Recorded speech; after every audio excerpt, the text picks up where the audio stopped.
Kamusta ka? Madalas kasi nating iniisip, 'di ba, na yung spiritual growth, parang personal na journey lang natin. Pero naisip mo na ba, paano kung may mas malaki pang purpose to?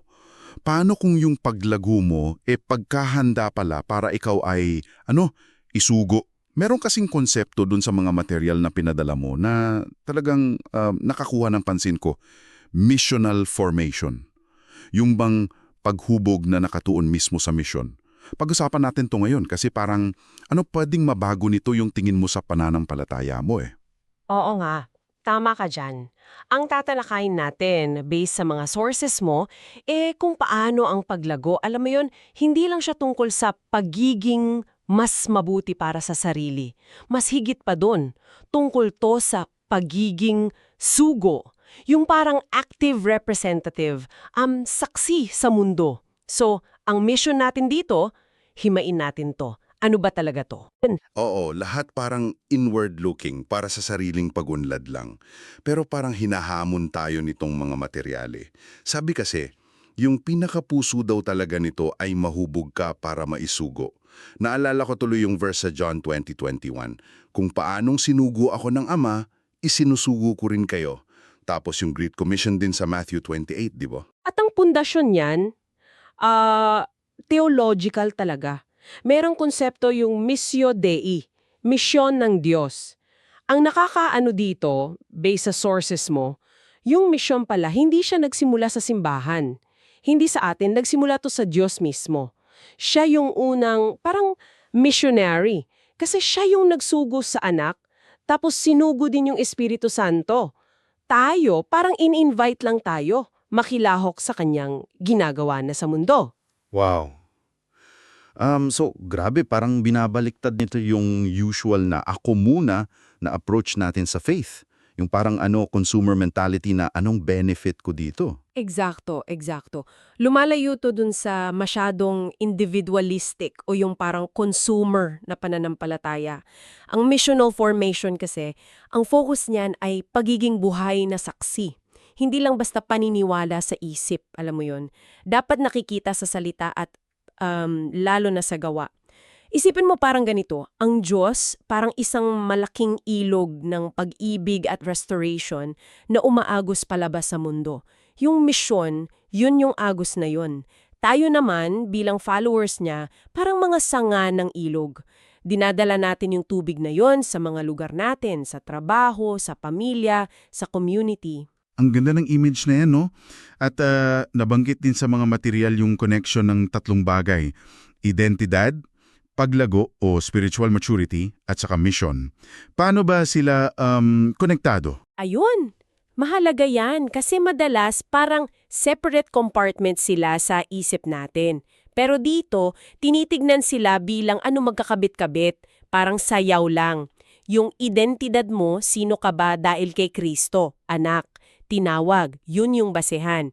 Tapos mula dyan, sumusunod yung paglago. Pero yung paglago dito, hindi lang para sa sarili. Paghubog to para magampanan mo yung misyon. Yun yung sinasabi sa Ephesians 4, para sa pagpapalakas ng katawan ni Kristo. At kapag matatag na yung identidad, tuloy-tuloy yung paglago, parang natural nang dadalo yung misyon, yung pagsasabuhay ng pagiging sugo. Hindi sila parang step 1, step 2, step 3 na magkakahiwalay. Gets mo? Isang dynamic na proseso siya. Malinaw yun. So, kung ganun pala, paano natin to maisa sa buhay? Sa practical na paraan, kasi baka isipin ng iba, naku, kailangan ko na bang mag-full-time ministry agad? Hindi naman. Hindi naman siguro kailangan ganun ka-drastic agad. Nagsisimula to sa, reimagining o muling pag-iisip sa mga spiritual practices natin. Halimbawa, yung palalangin. Hindi lang siya listahan ng mga healing mo. Pwede siyang maging pakikinig din sa Diyos. Saan niya ba ako gustong gamitin? Tapos, pamamagatan para sa mga tao sa mga lugar sa paligid mo.